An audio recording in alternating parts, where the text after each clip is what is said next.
Hello friends, मैं पंकज अग्रवाल और मैं ये वीडियो बना रहा हूँ। चैप्टर समरी है माइक्रो इकोनॉमिक्स की, एनसीईआरटी की बुक क्लास 11th और 12th में चलती है।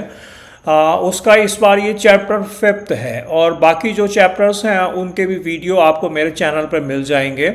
और ये चैप्टर समरी हम क्विक लेते हैं, फास्ट लेते हैं और उसका ऑब्जेक्टिव ये है कि आप चैप्टर को जल्दी से ओवरव्यू ले सकें, समझ सकें, जिससे कि उसके कॉन्सेप्ट्स को आप बार बार रिवाइज कर सकें। एग्ज़ाम टाइम में भी रिवाइज कर सकते हैं, डीप लर्निंग से पहले भी हम उसको यूज़ कर सकते हैं। चलिए शुरू करते हैं। तो चैप्टर 5 जो है, देखिए वो मार्केट इक्विलिब्रियम के ऊपर है। इक्विलिब्रियम को वो स्टेज बताया गया है जो कि जहाँ पर क्वांटिटी डिमांडेड बराबर हो जाता है क्वांटिटी सप्लाइड।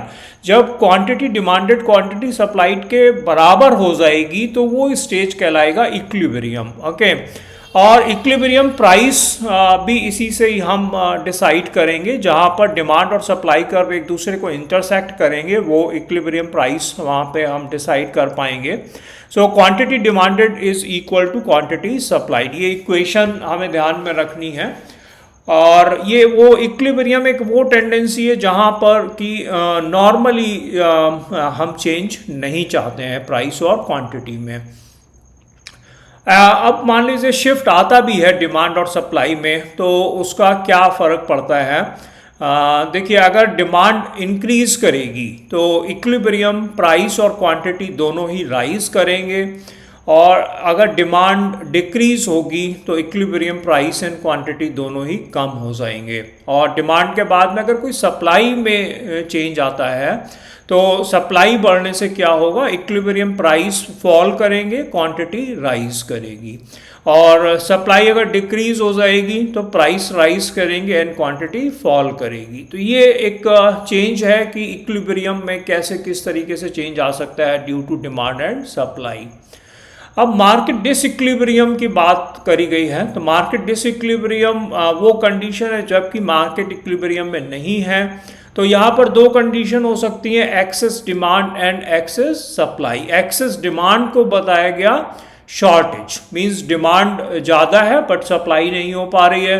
तो यहाँ पर क्या होगा, क्वांटिटी डिमांडेड ज़्यादा हो जाएगी क्वांटिटी सप्लाई से, upward pressure on the price. Okay, and excess supply को कंडीशन को बताया गया सरप्लस। तो यहाँ पर क्या होगा, क्वांटिटी सप्लाइड ज़्यादा है क्वांटिटी डिमांडेड से, तो क्या होगा, उसका कारण से downward pressure on the price, price कम हो जाएंगे। इस तरीके से ये बताया कि मार्केट अपने को सेल्फ एडजस्ट करता है और इक्विलिब्रियम को रीस्टोर करता है।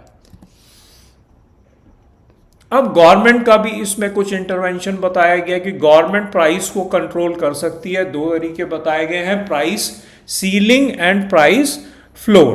प्राइस सीलिंग का मतलब है मैक्सिमम प्राइस। देखिए, प्राइस सीलिंग जो है, जैसे कमरे में सीलिंग ऊपर होता है छत की तरफ का और फ्लोर नीचे फर्श होता है, उसी तरीके से यहाँ पे भी हम यूज़ कर सकते हैं।